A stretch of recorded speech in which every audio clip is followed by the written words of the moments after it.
What if the greatest guitar player who ever lived was told he wasn't allowed to play?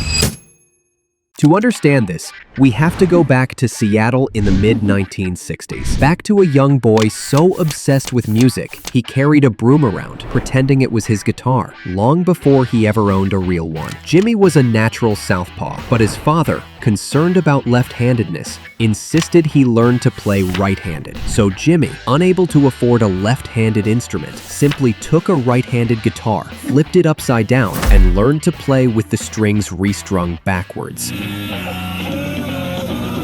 While other aspiring musicians had formal teachers, Jimi spent his nights alone in his room with a record player. For 8 hours a day, he would listen to blues masters like Muddy Waters and B.B. King, teaching himself every single note, chord, and lick by ear. It was a painstaking, solitary process that required thousands of hours of practice.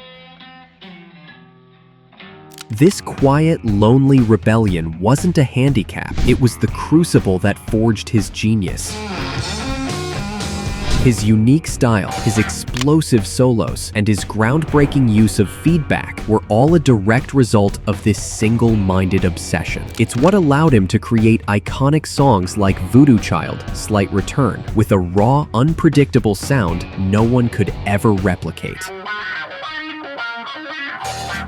He wasn't a product of natural talent or an easy path. He was the embodiment of what happens when you turn your greatest obstacle into your defining strength. We see the theatrics on stage, but the real lesson is in the quiet moments of solitary practice. If you like lessons on the science of success, subscribe.